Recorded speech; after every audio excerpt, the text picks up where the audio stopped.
وقت کی اصل میں تنگی ہے، اور طیب ظفر صاحب سے میں گزارش کرتا ہوں کہ وہ حالت حاضرہ قرآن کی روشنی میں آپ سے گفتگو فرمائیں۔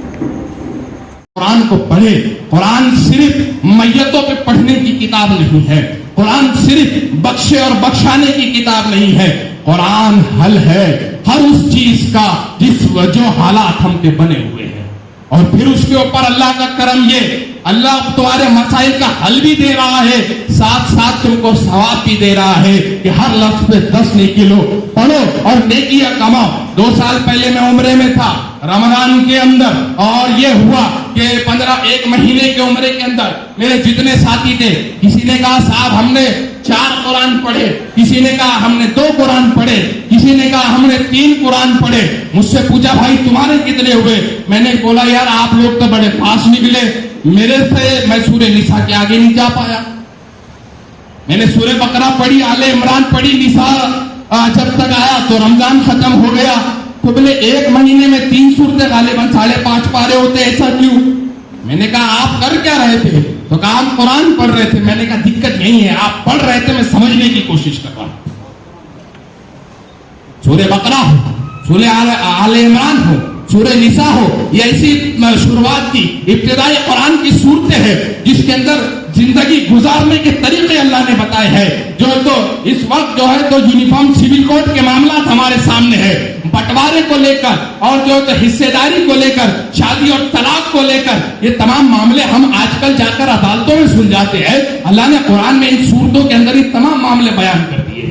حالات کی جڑ اور حالات کا بیج اگر ہم کہیں نہ کہیں دیکھتے ہیں تو وہ انتشار ملت ہے، وہ انتشار قوم ہے، وہ انتشار ہے ہمارے درمیان کا کہ ہم نے قرآن کو پس پشت ڈالا، ہم نے نبی اکرم صلی اللہ علیہ وسلم کے احکامات کو پس پشت ڈالا، ہم نے صحابہ اکرام کی زندگیوں کو پس پشت ڈالا، اور ہم نے فرقہ بندیوں کو یقینی بنایا۔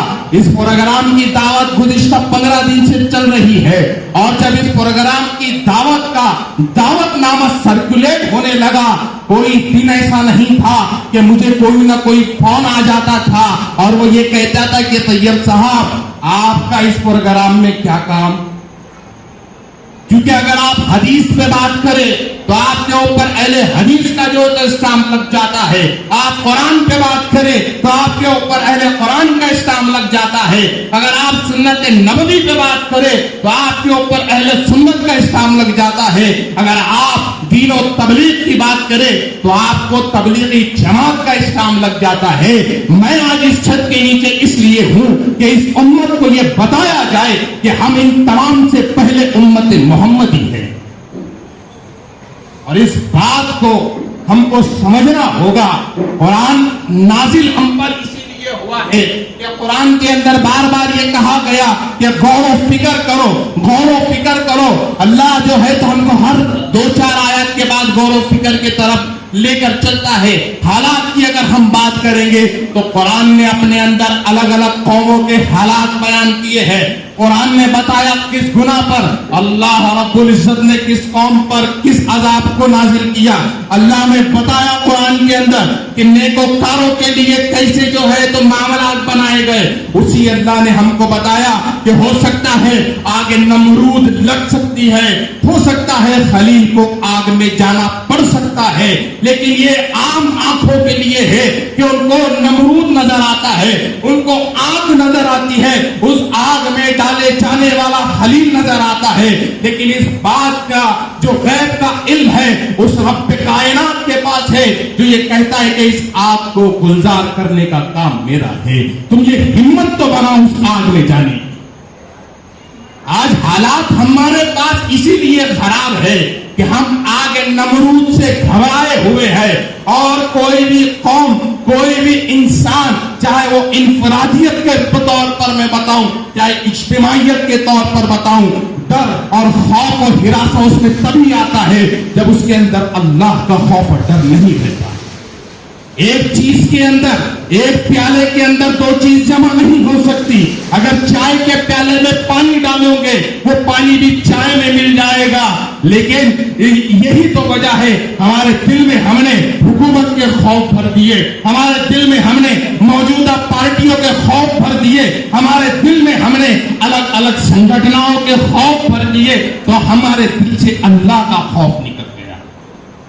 آج کے اس پروگرام سے اگر کچھ پیغام لے کر جانا چاہتے ہو تو میں آپ تمام سے عاجزانہ درخواست کرتا ہوں کہ آج کا پیغام یہی ہوگا کہ ہم کو صرف اللہ سے ڈرنا چاہیے.